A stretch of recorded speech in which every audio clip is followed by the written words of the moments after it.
Агенцијата за млади и спорт и Цевитана со легендата на спортското новинарство Зоран Михајлов ви ги представуваат македонските спортски легенди. Пред да представам следната спортска легенда, мора да кажам нешто од минатото. Мислам дека ќе биде интересно. Именно таму некаде кон крајот на 60-тите години, гледајќи дека борењето може да се развие во квалитетен спорт и трофеен за Македонија, го привлече и моето интересирање овој спорт и почнав да ги посетувам дури и тренинзите на борачите за да откријам нешто ново, евентуално утре ако треба да пишувам кога бев во Нова Македонија за борењето или пак да коментирам кога дојдов на телевизијата, да не бидам неподготвен, а така чувствувајќи дека тој спорт ќе оди напред. Одев во салата, се уште постои тој објект на тогашното средно физкултурно училиште и таму кого ќе сретнев. Оние постарите знаат, помладите може би и не чуле за него, но тој е вистинска македонска спортска легенда. Првиот боречки тренер во Македонија, Ристо Таков, кој таму некаде во 1958 година во училиштето Ванчо Прке во Штип почна да ги учи младите штипски момчиња на боречките зафати и полека да создава една екипа од која подоцна се изродија и многу шампиони. Ке кажам уште еден интересен момент. Одев на тренинзите, Ристо ми ги објаснуваше за фатите, што е сарма, што е ауфрайзер и другите работи. Исто така, многу интересно за него е што тој беше и активен борач, покрај тоа што беше тренер. Па Ристо Таков ја водеше и нашата репрезентација, тоа беше една тројка во состав Шабан Сеиди, Киро Ристов и Ристо Дарлев на Олимпијадата во Монтреал 1976 година. Ова е вака на почетокот како вовет во најкуси црти за комуникацијата меѓу мене и Ристо Таков, да знаете дека нашето пријателство, другарство датира уште од дамнешни времења и затоа сега ми причинува посебно задоволство што ќе разговарам со него, што ќе ви го представам во вистинското светло, да знаете кој е Ристо Таков и што значи тој воопшто не само за борењето, туку и за македонскиот спорт.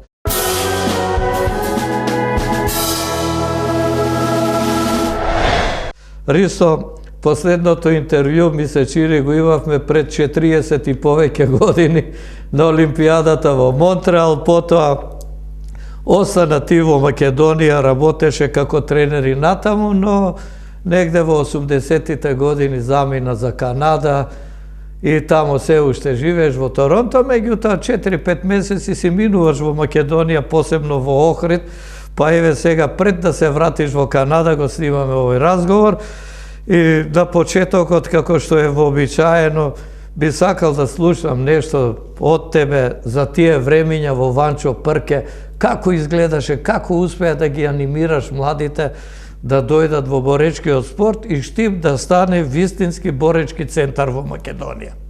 Со борењето официјално почнав 53 година, се борев во Полска, во градот Щечин. 55 година стана првак на Полска за младинци и од тој ден кога дојдов во Македонија како со децата, што ја нарекуваат бегалци, бидејќи ја бев од Егејска Македонија и бев преселен во Полска 9 години и по враќањето во Македонија покушав да најдам борачки клуб, немаше никаде, така да бев принуден во осмолетката Ванчо Прке Штип да отворам клуб по борење, како уствари не клуб, него секција по борење. После тоа не дознае за нас дека се бориме и Партизан не прифати како мислам на Партизан, и од тогаш почна борењето да се развива во Штип.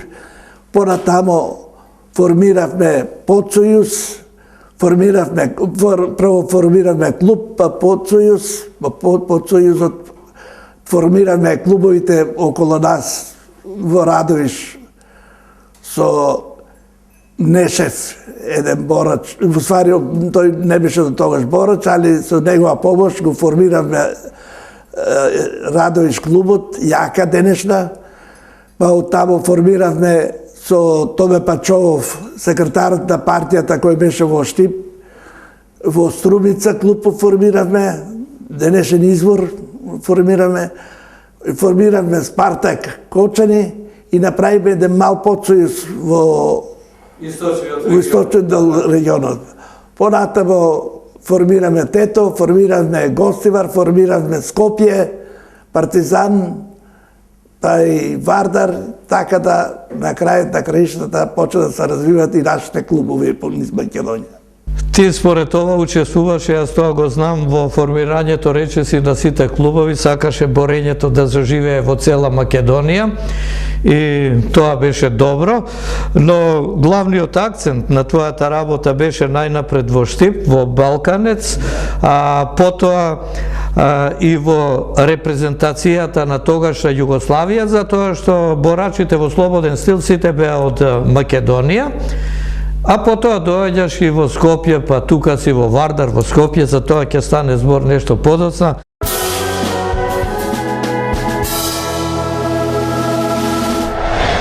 А сега за оние моменти од 60-тите до 62-та, 3-та, 4-та, зашто тоа беше период кога прв пат почнавме да се афирмираме и на меѓународна сцена, како, ајде да кажам, боречка нација.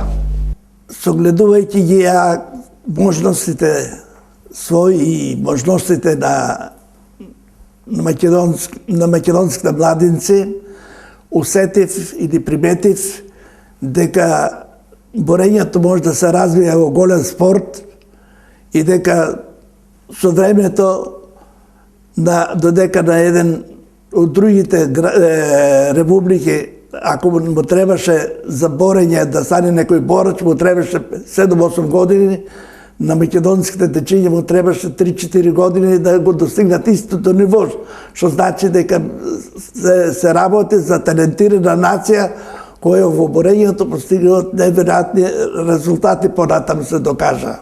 Пример за тоа нека биде, ајде, 1962 година неофицијалното европско првенство во Белград. Така да 1962 година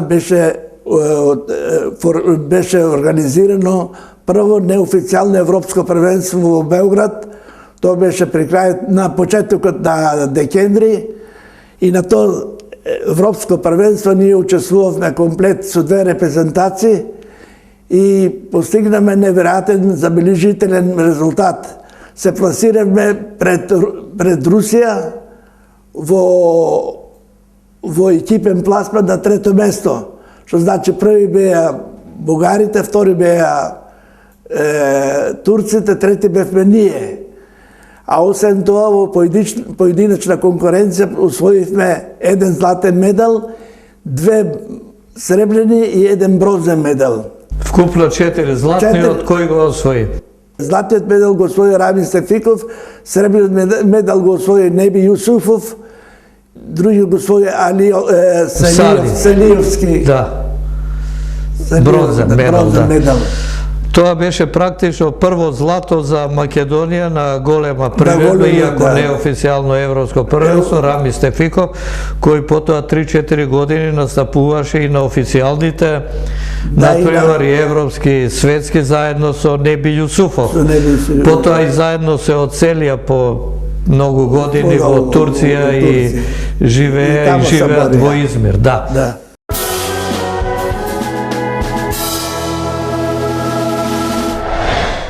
И сега одиме натаму. Како одеше и твојот пат, до кога и ти се бореше активно, кога прекина и кога стана само тренер и практично селектор на нашата боречка репрезентација? Јас се борам до 63-та година до мај месец 63 година и од тогаш станав официјално 66 година станав тренер на Македонија, а 62 година станав селектор на Југославија.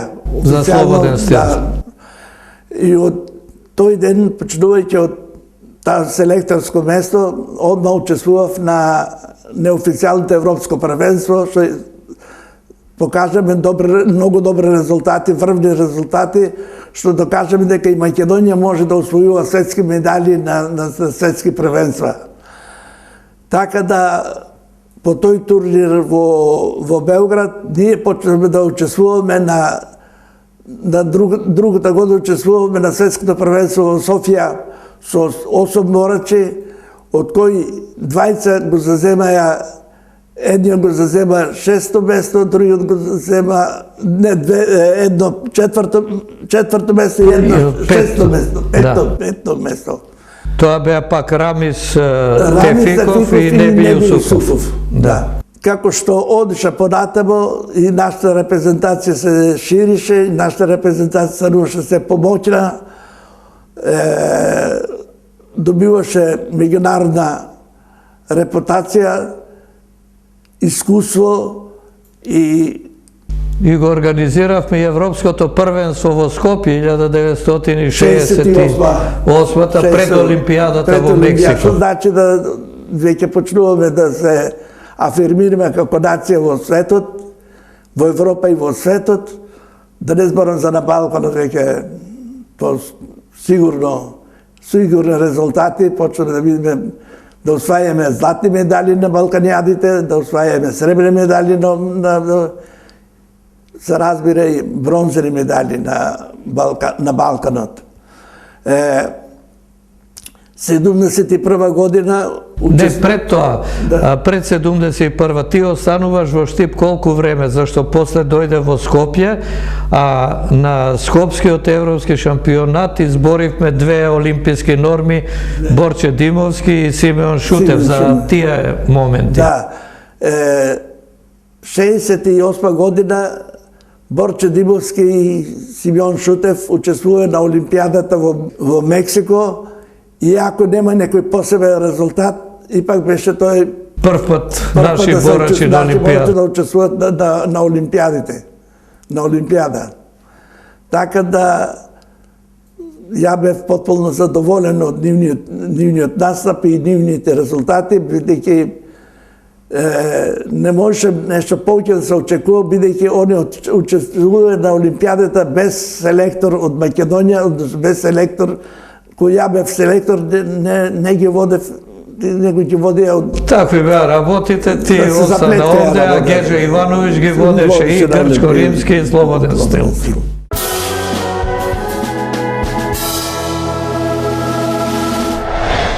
Кога доаѓаш од Штип во Скопје? Од Штип доаѓав од 62 година.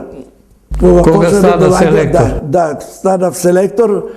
Доаѓа во Скопје, доаѓа одев ја по сите клубови низ цела Македонија, одев по месец дена, држав предавање во Радовиш, во Струмица, во Кочани, во Вардар, во... А кој ти беше матичниот клуб тогаш? Балканец. Балканец го имав ја формирано и Балканец ден денеска е еден од најдобрите клубови во Македонија и беше најдобар клуб во Македонија со долги години, освен кога ја бев станав тренер 63 година го формираме Скопје под името прво Металург, после под Металург МИК, од МИК го формираме под името Скопје. И Скопје по известно време станува првак на Македонија и на Југославија, посебно на Југославија, со што убедливо ги победи сите клубови последниот 81 година на... Да, тогаш имаше и Лига надпревари и беше најуспешен. Да, имаше Лига надпревари од 61 година, уште од 61 година имаше Лига на надпревари, така да 62, 63, 64 година беше се помоќна и помоќна.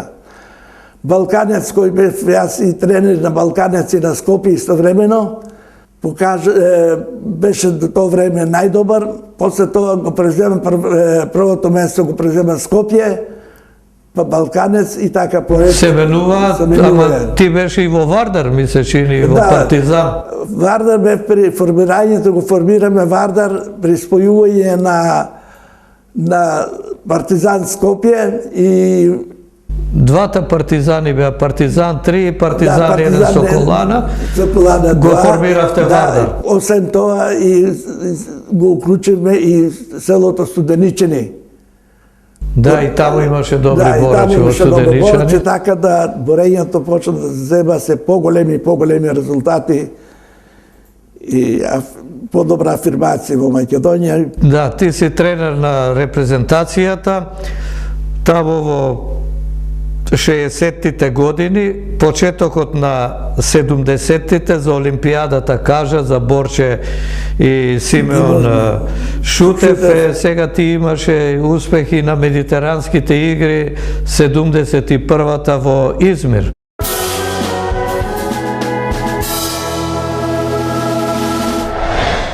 В 71 година во Измир учествуваме со 9 борачи. Во Измир нашите борачи постигна изварени резултати. Салјовски Цефер го зема златниот медал.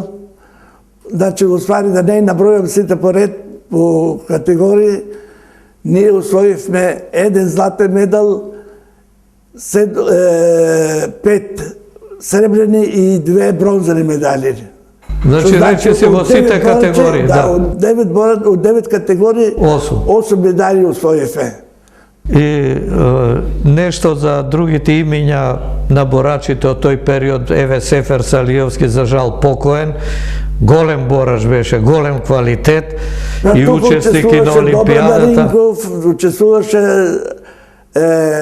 Учествуваше Ибраим и Јонузи, учествуваше Демири Тефик, учествуваја кои земе и медали, учествуваја добри борачи, врвни борачи. Кога се појавува онаа генерација, ќе ни кажеш подоцна за покојниот Киро Рисов, потоа Шабан Сеиди, за доживувањата за Медитеранските игри во Алжир, но веќе ти се афирмираш како тренер во спортскиот свет, во боречкиот, и владе интересирање за тебе, а тогаш Југославија соработуваше со многу земји, особено од африканскиот континент, и ти одиш за тренер во Сенегал. Одиш во Дакар. Да, а таму амбасадор Ацо Шопов. Ацо Шопов.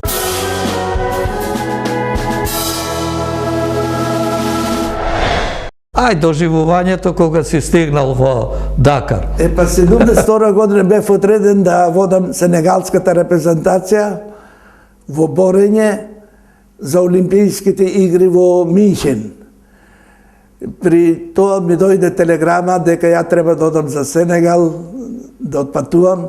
Меѓувремено во Сенегал тие денови 3-4 дена, 5 дена, има еден национален празник кој ни почтите ништо не работеше во државата. И јас стигнувам на аеродромот во Сенегал, гледам многу полицајци, напред стои една женска со цвеќе, голема буќа цвеќе, и доаѓа еден ми вика Југослав, ја му викам Југослав. Ристо. И земам, женската ми ја дава буќето цвеќе, огромен буќе цвеќе, и ме носат надвор, стојат наредени коли, деголки, кои беа одредени за некаква важна делегација. Јас се качав во колите, мислам во колата, во едната од тие колите, меѓувремено си мислам, што е работа, зошто толку чест прават овие луѓе на борењето, како е возможно, со полиција, со сето тоа. И се кача и стигнувам во Сенегал, вечерта преспав во еден хотел, многу убав, прва категорија хотел, од 5-та категорија хотел. Со 5 звезди. Со 5 звезди. Са бајлето слушам некој македонски глас. Вика, јас знаев дека то може да биде само македонец, вика, од Шниц. И тоа шипјанец. Шипјанец. А тоа беше Ацо Шопов, амбасадор на Македонија, на Југославија во Сенегал.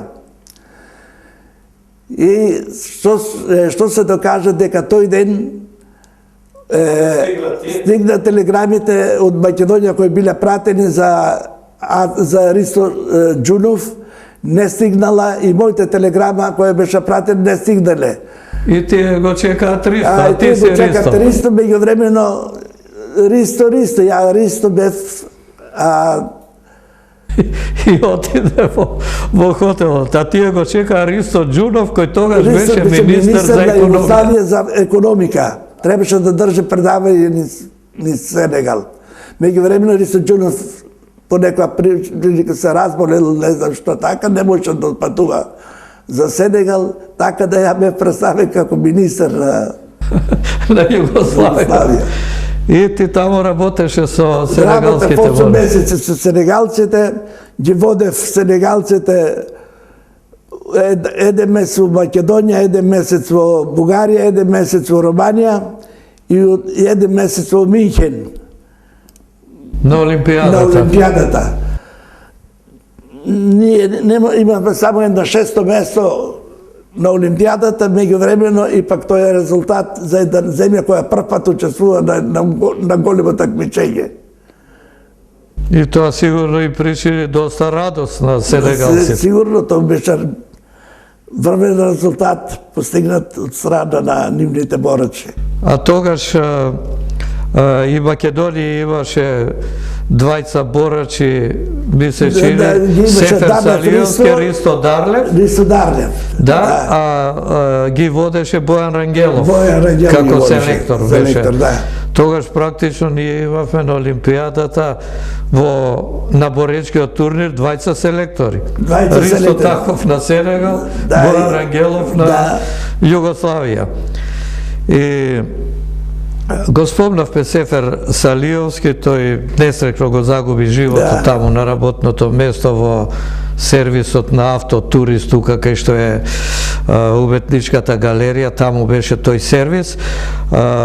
Да кажеме, сега е момент за него, дека тој пред Олимпијадата имаше еден извореден настав во Берлин на Европското првенство и го освои третото место, бронзен медал, тоа беше супер резултат.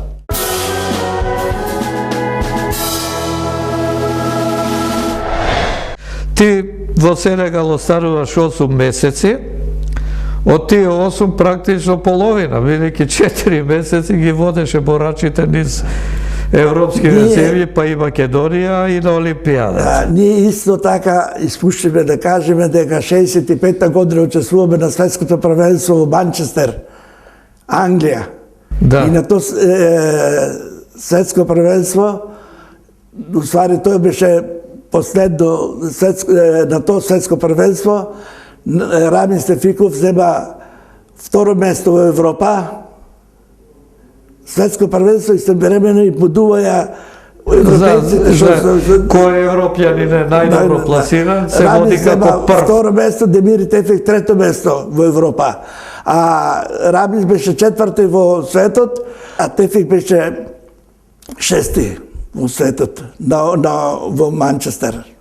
Значи, Рамис и Неби беа оние главни борачи што го афирмира нашето слободно борење надвор од границите на Македонија и тогаш Југославија. После Сенегал, каде оди твојот пат?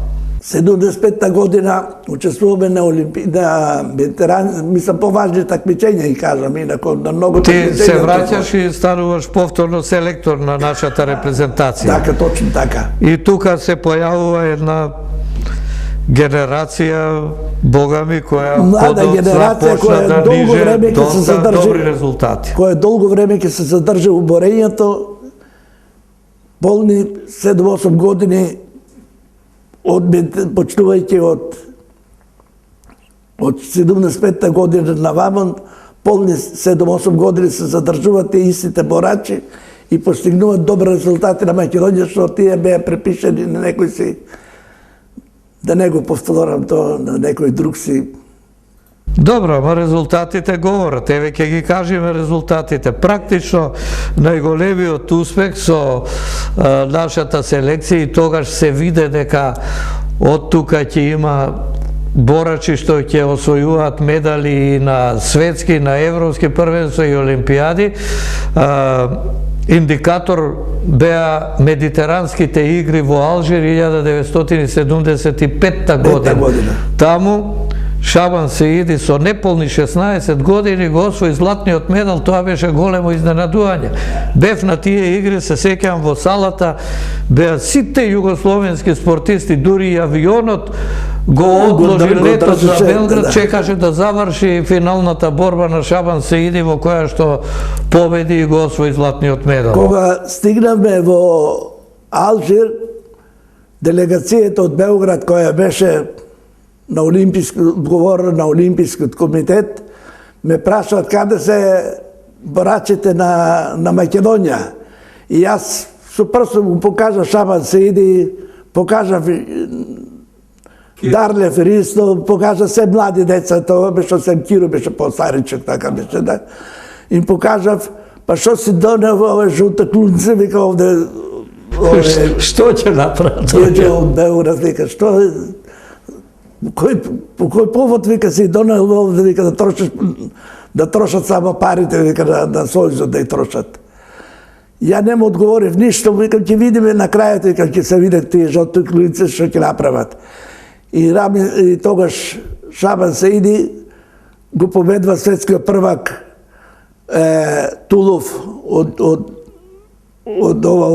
Франција, почна да победува се и станува првак на Медитеранот. И тоа беше голема сензација, што 15 годишен овој дечко успева да постигне златни медали, златен медал да освои на еден тако силен турнир како што беше Медитеранските игри. Тогаш Медитеранските игри беа многу силен турнир беше. Да, тука учествува од репрезентативците од Турција, потоа имаше од северноафриканските земји, исто Египет, Тунис, Алжир, Мароко, има добри борачи, французите има, по некои шпанецки се, Италија имаше. Грците имаја, па и французите имаја, па и турците тука.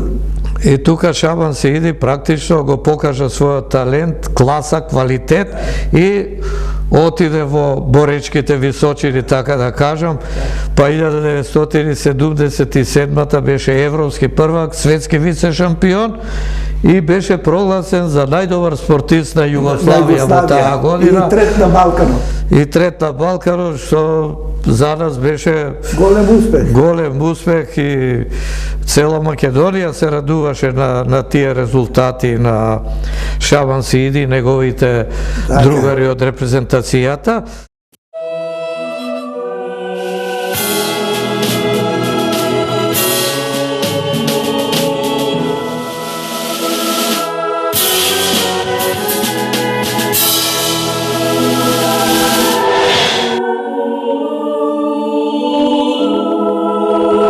Ристо Таков беше мој клубски тренер во боречкиот клуб Скопје.